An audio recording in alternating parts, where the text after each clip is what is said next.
नमस्कार दोस्तों, मेरा नाम निरंजन है। स्वागत करता हूं आपके अपने YouTube चैनल ऑनलाइन स्टडी अड्डा पर। आज हम जुलाई महीने के वीकली करंट अफेयर को देखेंगे जो कि पहले वीक से संबंधित है। क्वेश्चन बहुत इंपॉर्टेंट है। क्वेश्चन आपके एग्जाम में देखा जा सकता है क्योंकि इस तरह का क्वेश्चन एग्जाम में आता है। यदि आप SSC की तैयारी कर रहे हैं, रेलवे की तैयारी कर रहे हैं या बैंकिंग का या किसी भी स्टेट एग्जाम में कोई से भी एग्जाम की आप तैयारी कर रहे हैं तो आपके एग्जाम में यहाँ से क्वेश्चन जरूर बनेगा। तो वीडियो पे अंत तक बने रहेंगे। चलिए शुरू करते हैं। देखिए, हाल ही में T20 वर्ल्ड कप किस देश की टीम ने जीता है। आपको पता ही होगा कि 29 जून को फाइनल T20 वर्ल्ड कप खेला गया जिसमें भारत जो है साउथ अफ्रीका को हराकर विजेता बने। ठीक, तो इसका जो सही उत्तर हो जाएगा ऑप्शन नंबर सी, भारत। चलिए इसके बारे में जान लेते हैं। देखिए, जो T20 वर्ल्ड कप जो है ये 1 जून से 29 जून तक आयोजन किया गया। T20 वर्ल्ड कप जो है वेस्ट इंडीज और अमेरिका में आयोजित किया गया। यह जो है 9वां संस्करण था। विजेता है भारत और इसके कप्तान है रोहित शर्मा। उप विजेता दक्षिण अफ्रीका है, इसके कप्तान है एडम मार्करम। ठीक है, मैन ऑफ द सीरीज जो है जसप्रीत बुमराह को मिला गया है और man of the match Virat Kohli को दिया गया है। वही सर्वाधिक रन जो है रहमानुल्लाह गुरबाज को दिया गया है और सर्वाधिक विकेट जो है अर्शदीप सिंह और फजल हक फारूकी को मिला है। ठीक है, अगला क्वेश्चन देखते हैं। हाल ही में भारत के 35वें विदेश सचिव के रूप में किसे नियुक्त किया गया है। तो 35वें विदेश सचिव के रूप में विक्रम मिस्त्री को नियुक्त किया गया है। चलिए इसके बारे से और कुछ जान लेते हैं। देखिए, प्रधानमंत्री नरेंद्र मोदी की अध्यक्षता में कैबिनेट की नियुक्ति समिति ने भारत के नए विदेश सचिव के रूप में विक्रम मिस्त्री को नियुक्त किया गया है। ठीक है, जो विक्रम मिस्त्री है वो विनय मोहन कात्रा का स्थान लेंगे। ये जो है 15 जुलाई 2024 को रिटायर हो रहे हैं। देखिए, जो विक्रम मिस्त्री है इसे चीनी विशेषज्ञ भी माना जाता है। ठीक, तो बहुत इंपॉर्टेंट है। और वर्तमान में बात करें तो राष्ट्रीय सुरक्षा परिषद सचिवालय में उप राष्ट्रीय सुरक्षा सलाहकार भी हैं। चलिए अगला क्वेश्चन देखते हैं। हाल ही में यूरोपीय परिषद के अध्यक्ष कौन चुने गए हैं। तो इसका जो सही उत्तर हो जाएगा एंटोनियो कोस्टा। तो एंटोनियो कोस्टा जो है यूरोपीय परिषद के अध्यक्ष बने हैं। ठीक है, देखिए ये जो है पुर्तगाल के पूर्व प्रधानमंत्री भी हैं। एंटोनियो कोस्टा जो है चार्ल्स मिशेल की जगह लेंगे। ये जो है 1 अक्टूबर 2024 को कार्यभार संभालेंगे। ठीक है, तो अभी इसकी नियुक्ति हुई है और 1 अक्टूबर 2024 से अपना कार्यभार संभालेंगे।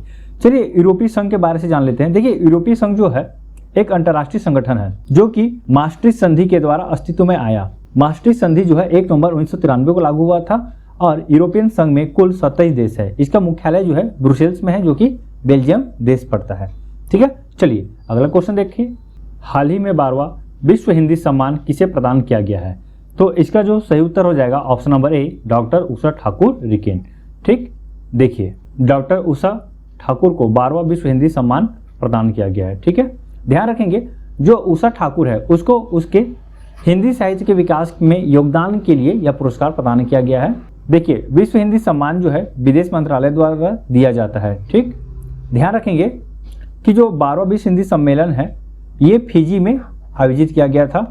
आपसे क्वेश्चन ये भी पूछा जा सकता है कि 12वां विश्व हिंदी सम्मेलन 2023 ये कहाँ आयोजित किया गया है। तो इसका जो सही उत्तर हो जाएगा फिजी। ठीक है, चलिए अगला क्वेश्चन देखते हैं।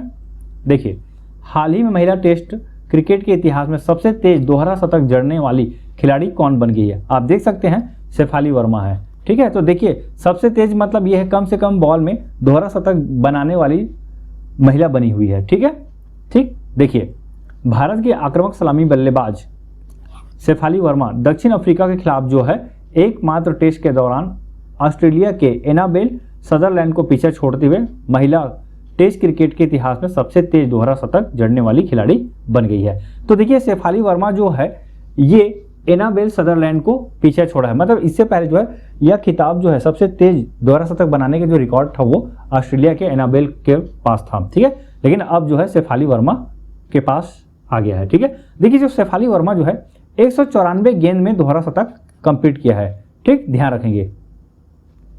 और वही यदि हम बात करते हैं सदरलैंड की तो सदरलैंड जो है 248 गेंद में दोहरा शतक बनाई थी। चलिए अगला क्वेश्चन देखते हैं। देखिए, हाल ही में दक्षिण कोरिया, अमेरिका और किस देश ने पहला त्रिपक्षीय बहु डोमेन अभ्यास शुरू किया है। तो देखिए जो त्रिपक्षीय बहु डोमेन अभ्यास है ये दक्षिण कोरिया, अमेरिका और जापान के मध्य जो है।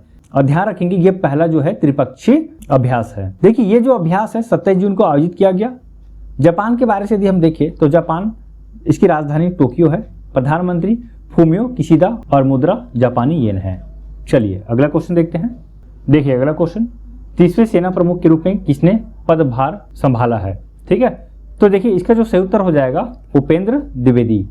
ठीक, देखिए जनरल उपेंद्र द्विवेदी को तीसवा सेना प्रमुख बनाया गया है। ये जो है मनोज पांडे का स्थान लेंगे। चलिए भारतीय सेना के बारे में जान लेते हैं। तो जो भारतीय सेना जो है ये 26 जनवरी 1950 को स्थापित किया गया था। इसका मुख्यालय नई दिल्ली में। वर्तमान अध्यक्ष उपेंद्र द्विवेदी जो कि 30वां क्रम के हैं। ठीक है, तो इतना आप ध्यान रख लेंगे। चलिए अगला देखते हैं। T20 विश्व कप 2024 के फाइनल में smart catch of the match का अवार्ड किसने जीता है? तो देखिए T20 वर्ल्ड कप में smart catch of the match का अवार्ड जो है सूर्य कुमार यादव को मिला है। ठीक है, आपको पता ही होगा अंतिम ओवर में इन्होंने शानदार कैच लिया था। देखिए सूर्य कुमार यादव जो है ये डेविड मिलर का कैच लिए थे। देखिए भारत जो है विजेता है, इन्हें 20.42 करोड़ रुपया का इनामी राशि भी मिला है। ठीक, चलिए अगला क्वेश्चन देखते हैं। हाल ही में रोहित शर्मा और विराट कोहली के बाद किस भारतीय ने T20 इंटरनेशनल क्रिकेट से संन्यास लिया है? तो देखिए अभी जो ICC T20 वर्ल्ड कप जो हुआ, विजयी होने के बाद भारत के 3 खिलाड़ी जो है संन्यास ले लिए हैं। ये जो संन्यास है T20 इंटरनेशनल क्रिकेट से है। ठीक है, जिसमें रोहित शर्मा, विराट कोहली और रविंद्र जडेजा है। तो ये 3 खिलाड़ी जो है अंतर्राष्ट्रीय क्रिकेट T20 से संन्यास ले लिए हैं। चलिए इसके बारे में जानते हैं। देखिए जडेजा जो है अपने T20 इंटरनेशनल करियर में 74 मैच खेले हैं। ठीक, जिसमें 54 विकेट और 515 रन भी बनाए हैं। चलिए अगला क्वेश्चन देख लेते हैं। ग्लोबल इंडिया AI शिखर सम्मेलन 2024 का आयोजन कहाँ किया जाएगा?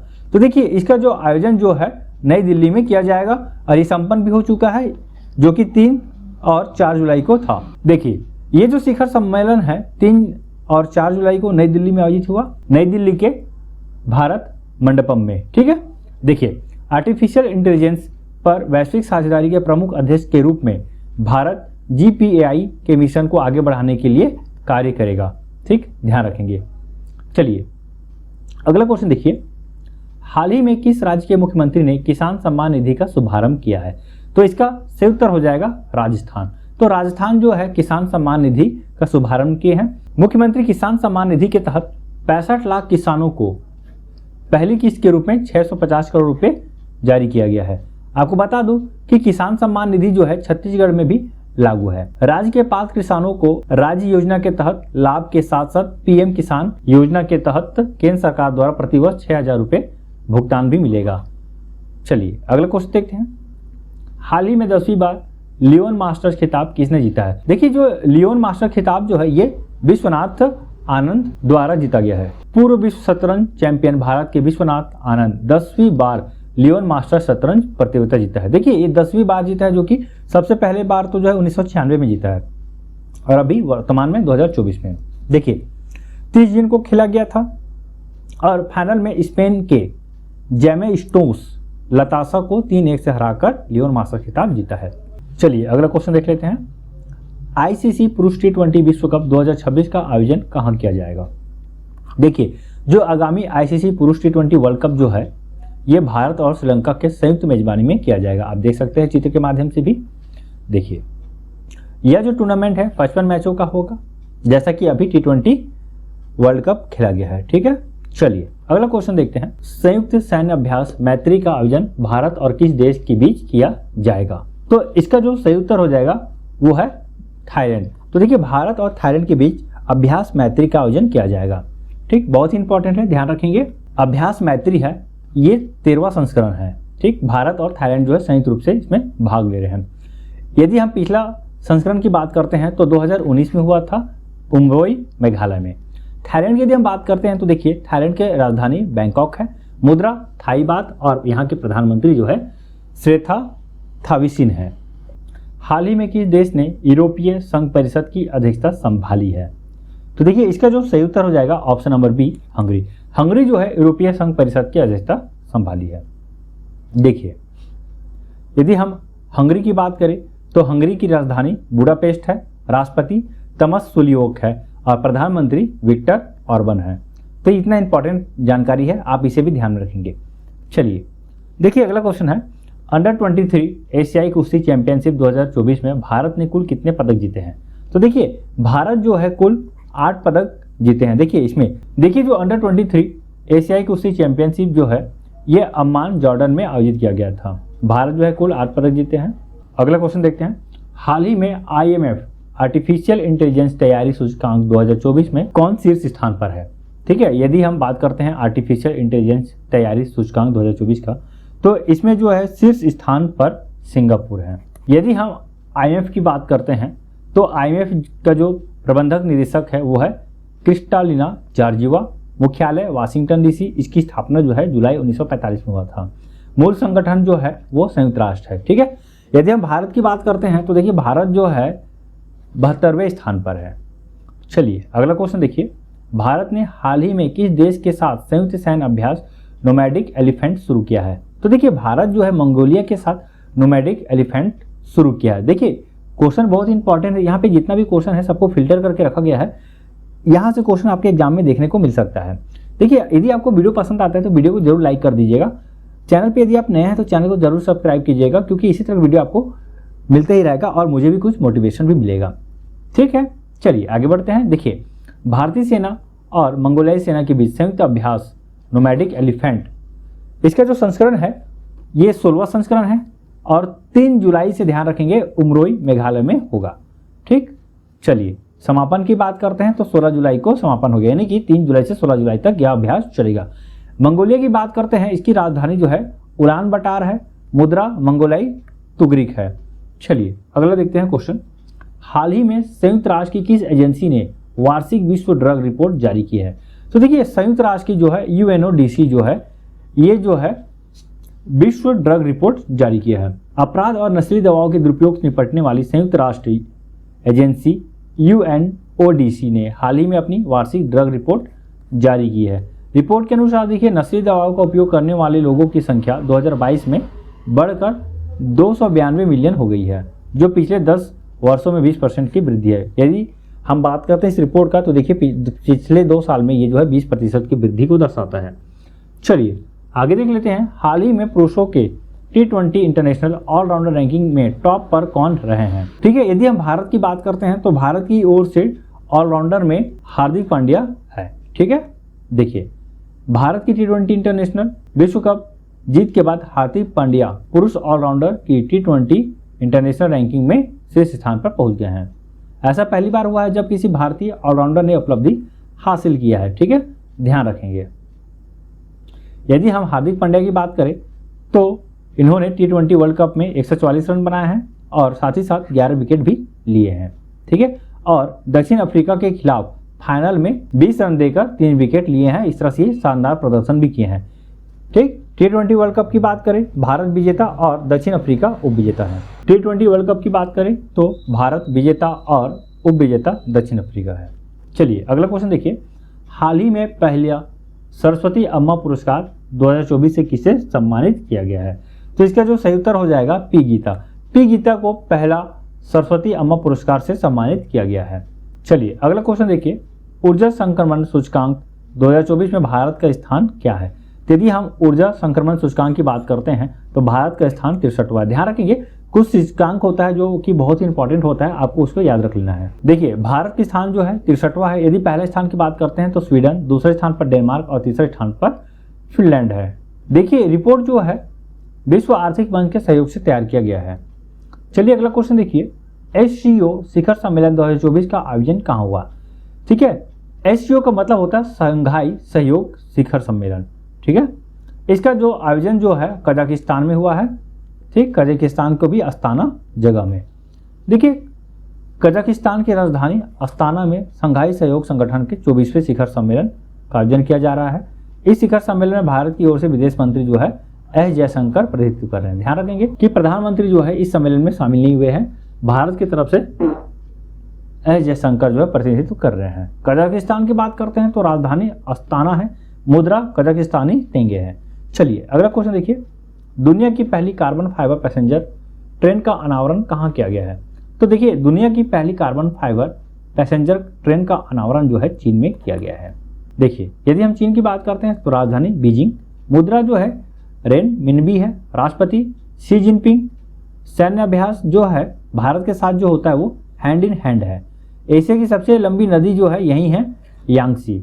यदि हम चीन की कुछ उपलब्धियों की बात करते हैं तो देखिए, चीन जो है चंद्रमा के डार्क साइड से मिट्टी के सैंपल पृथ्वी पर लाने वाला दुनिया का पहला देश बन गया है। साथ ही साथ हाइड्रोजन से चलने वाली एशिया की पहली ट्रेन भी यही है। दिसंबर 2023 में चीन ने दुनिया की सबसे गहरी भूमिगत प्रयोगशाला बनाई है। दुनिया का पहला मीथेन संचालित रॉकेट जुके-2 लॉन्च भी किया है।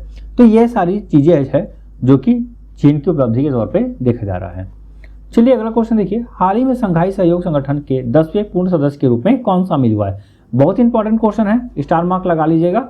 देखिए, संघाई सहयोग संगठन के 10वें पूर्ण सदस्य के तौर पर बेलारूस को शामिल किया गया है।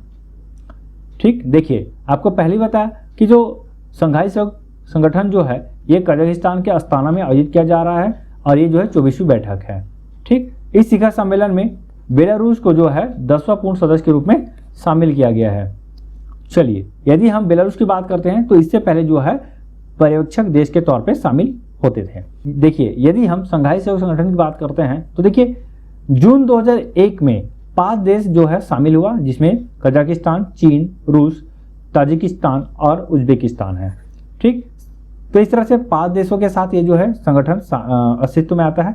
2017 में यदि हम बात करते हैं तो 2017 में भारत और पाकिस्तान जो है इस संगठन में शामिल होता है और ईरान जो है 2023 में शामिल होता है और बेलारूस जो है 2024 में शामिल होता है। तो इस तरह से कुल 10 जो है सदस्य के तौर पे हम देखते हैं। 46वें यूनेस्को विश्व धरोहर समिति सत्र की मेजबानी कौन सा शहर करेगा?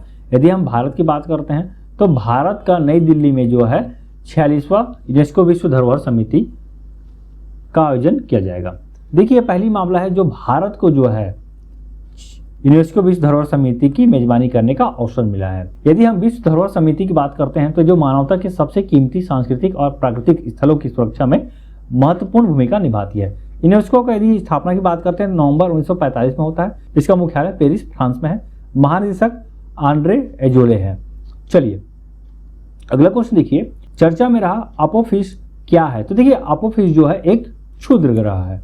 पृथ्वी के निकट स्थित क्षुद्र ग्रह अपोफिस, जिसे वर्तमान युग का सबसे खतरनाक 370 मीटर व्यास वाला क्षुद्र ग्रह माना जाता है। 13 अप्रैल 2029 को और फिर 2036 को हमारे पास से ये गुजरेगा। ठीक है, एस सोमनाथ की बात करते हैं तो इसरो के चेयरमैन हैं। अगला क्वेश्चन देखिए, हाल ही में ब्रिटेन के नए प्रधानमंत्री कौन बने हैं? ठीक है, तो इसका जो सही उत्तर हो जाएगा option number A, Keir Starmer. तो कीर स्टारमर जो है ब्रिटेन के प्रधानमंत्री बने हैं। इससे पहले जो ब्रिटेन के प्रधानमंत्री की बात करते हैं तो वो ऋषि सुनक थे। देखिए, हाल ही में जो चुनाव हुआ इसमें जो लेबर पार्टी की जीत होती है। अब इस लेबर पार्टी के जो नेता हैं कीर स्टारमर, ये प्रधानमंत्री बनते हैं। ध्यान रखेंगे, अब तक जो है 15 साल तक कंजर्वेटिव पार्टी जो है शासन कर रहे थे। लेबर पार्टी ने संसदीय चुनाव जीता है। देखिए, यदि हम यूनाइटेड किंगडम की बात करते हैं यानी कि इंग्लैंड की बात करते हैं तो इसमें 2 सदन है। जैसे हमारे यहाँ भारत में 2 सदन देखने को मिलता है, एक लोकसभा और दूसरा राज्यसभा। इसी तरह जो है यहाँ भी है, जो ऊपरी सदन है इसे हाउस ऑफ लॉर्ड बोलते हैं और जो निचला सदन है वो हाउस ऑफ कॉमन्स है। हाउस ऑफ कॉमन्स की चुनाव हुआ है जिसमें 650 सीट था। ठीक है, इस 650 सीट में 412 सीट जो है लेबर पार्टी को मिलता है और वहीं कंजर्वेटिव पार्टी को 119 सीट मिलता है। चलिए अगला क्वेश्चन देखिए, हाल ही में भारतीय सेना के उप मुख्य के रूप में किसने पदभार संभाला है? तो इसका जो सही उत्तर हो जाएगा ऑप्शन नंबर ए, एन.एस. राजा सुब्रमणी। देखिए, लेफ्टिनेंट जनरल एन.एस. राजा सुब्रमणी ने जुलाई 2024 को सेना के उप प्रमुख के रूप में पदभार ग्रहण किया है। ये जो है जनरल उपेंद्र द्विवेदी के स्थान लेंगे। आपको बता दूं कि जनरल उपेंद्र द्विवेदी जो है 30वें सेनाध्यक्ष बने हैं। ठीक है, तो इनके जगह पे अब जो है एन.एस. राजा सुब्रमणी जो है उप सेना प्रमुख के तौर पे कार्य करेंगे। ठीक है, तो चलिए आपके लिए एक छोटा सा क्वेश्चन है, इसका जवाब आप कमेंट बॉक्स में देंगे। देखिए, संघाई सहयोग संगठन के 10वें पूर्ण सदस्य के रूप में किसे शामिल किया गया है? ठीक है, ऑप्शन ए है पूर्वी Timor, option B Sweden, option C Belarus और ऑप्शन डी ईरान। तो आपको जो है इसका जवाब कमेंट बॉक्स में देना है। ठीक है, तो दोस्तों यहीं तक था हमारा वीडियो आपको कैसा लगता है प्लीज कमेंट करके जरूर बताइएगा। वीडियो पसंद आता है तो वीडियो को लाइक कर दीजिए, चैनल पर नया है तो चैनल को सब्सक्राइब कर दीजिए। ठीक है, तो मिलते हैं नए वीडियो के साथ। जय हिंद, जय भारत।